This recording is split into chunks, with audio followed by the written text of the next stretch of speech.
Good morning student. देखो last की video में हमने हमारा lesson number 2 work of the संत इसके ऊपर की एक्सरसाइज देखी थी। अब हम देखेंगे हमारा lesson number 3 Maharashtra Maratha Sardar the famous house of Bhosale. Maratha Sardar the famous house of Bhosale. Maratha सरदार कौन है हमारे? मराठा सरदार भोसले आमचे कर्तबगार घराणे। ओके इन मराठी में। उसके बाद period of unrest. Unrest mean जहाँ पे हमको आराम नहीं मिलता उसको हम अनरेस्ट बोलते हैं। Period of unrest. Unrest mean उस टाइम में धुमाकुड़ीचा काळ। धुमाकुड़ीचा काळ मीन्स बिल्कुल वहाँ पे बोलेंगे period of unrest. Okay at the saints preached devotion of God the brave Maratha sardar started a traditions of bravery. उस टाइम हमारे जो संत थे, संत ने क्या पढ़ाया था हमें? परचेस डेवोशन ऑफ गॉड, भक्तीचा मार्ग संतांनी लोकांना शिकवला। आणि या सरदारांनी काय शिकवणं सुरुवात केली लोकांना? ब्रेवरी, शौर्य। लोकांना शौर्याची शिकवण, त्यांनी शौर्याची परंपरा निर्माण केली, लोकांना शौर्याची शिकवण ते देत होते Maratha. This was period of great unrest the two Sultan the Adil Shah of Bijapur and the Nizam Shah of Ahmednagar were constantly at war with each other. They made use of the armies of Maratha Sardar in these wars. उस time में अपने lesson number 1 में पढ़ा होगा, Maharashtra before Shivaji में हमने पढ़ा है कि Adil Shah of Bijapur and Nizam Shah of Ahmednagar, ये जो सुल्तान थे इन दोनों में बहुत झगड़े होते थे, बहुत लड़ाई होती थी, इन दोनों में बहुत युद्ध होता था। ये दोनों के झगड़ों में एक आर्मी के तौर पे मराठा सरदार का वो यूज़ करते थे। मराठा सरदार को अपने युद्ध में, अपने लड़ाई में वो शामिल करते थे अपने अपने साइड से, दोनों भी। The brave Maratha Sardar, the brave Maratha sardar means शूर, ब्रेव मीन्स शूर मराठा सरदार। The Maratha were both brave and though they were also fearless. वो ब्रेव थे, ब्रेव मीन्स शूर थे, उसके बहुत काटक थे। They were also fearless means वो निर्भय, किसी से डरते नहीं थे। And loyal to their master, जो उनका मास्टर था उनसे वो स्वामीनिष्ठ थे, मतलब उनके खिलाफ कभी वो जाते नहीं थे। उनके मास्टर ने जो कुछ भी बोला उसको फॉलो करते थे, उनके खिलाफ वो कभी जाते नहीं थे ये सरदार।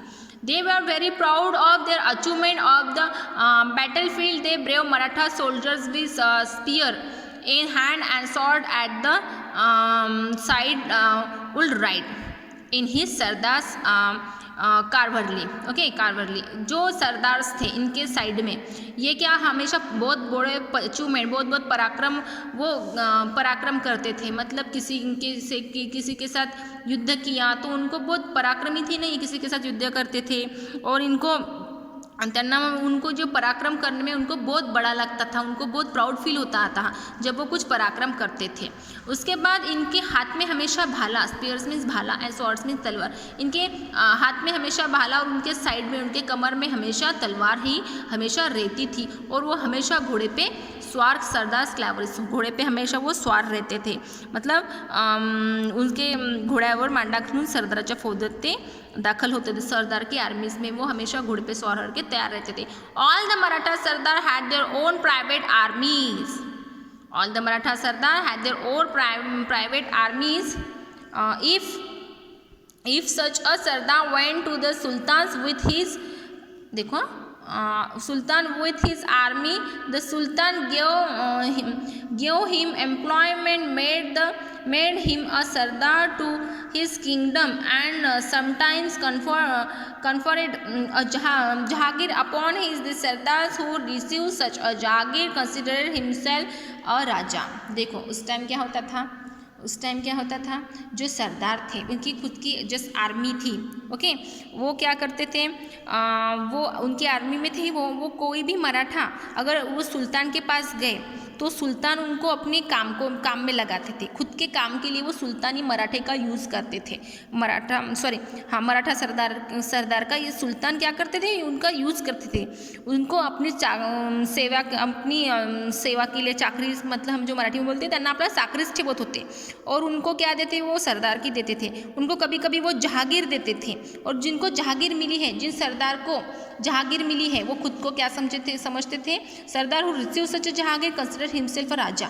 जिन सरदार को जहागीर मिली वो खुद को राजा समझने लगते थे। वो सरदार, सुल्तान सरदार को जहागीर देते थे और ये सरदार खुद को राजा समझते थे फिर। Okay, there were many famous Maratha sardar at the court of Ahmednagar and Bijapur.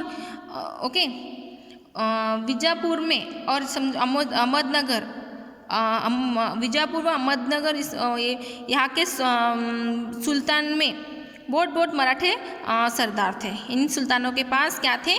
बहुत बड़े मराठे सरदार थे, मराठा सरदार थे इन दोनों के पास। Ahmednagar, courts of Ahmednagar and Bijapur, ये दोनों के पास क्या थे? बहुत बड़े सरदार थे। The more famous among them were the Jadhavs of Sindkhed, Nimbalkars of Phaltan, Ghorpades of Mudhol, Mores of Javli, Bhosales of Verul. The Sindkhed Jadhav वर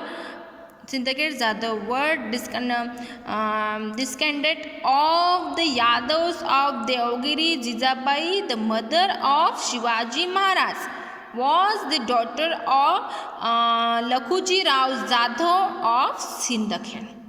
उस टाइम में जो बीजापुर के जो हमारे ये बीजापुर एंड अहमदनगर के जो सुल्तान के थे, इनके पास बहुत बड़े सरदार थे। कौन से बड़े सरदार थे? यहाँ पे उनके नाम दिए हैं। उसमें सिंदखेड़चे जाधव, फलटण के निंबाड़कर, मुधोळचे घोरपडे, जावळीचे मोरे, वेलूरचे भोसले, ये इम्पोर्टेंट थे। ये क्या थे? ये बहुत इम्पोर्टेंट, ये मेन थे, ये प्रमुख थे, ये मेन थे। उसके बाद सिंदखेड़ के जादव है देवगिरीच्या यादवांचे वंश। मतलब ये जो सिंदखेड़ के जादव है, ये जो देवगिरी के यादव्स थे, इनके ये एक फैमिली से, समझो इनके वंश थे। ओके, उसके बाद जीजाबाई कौन है? जीजाबाई शिवाजी महाराज की मदर है। जीजाबाई कौन है? शिवाजी महाराज की वो मदर है। वो किसकी लड़की थी? जीजाबाई जो हमारी है शिवाजी महाराज की मदर, वो ये लखुजीराव जाधव, इनकी वो डॉटर थी, उनकी ये लड़की थी, यांची कन्या होती। म्हणजे शिवरायांच्या मातोश्री जिजाबाई या सिंदखेड़च्या लखुजी जाधव यांच्या कन्या होत्या। ओके, आज के लेसन्स में हमने देखा पीरियड ऑफ अंग्रेज, उसके बाद द ब्रेव मराठा सरदार्स। कल हम देखेंगे हमारा ट्रेडिशंस ऑफ वेलूर, ट्रेडिशंस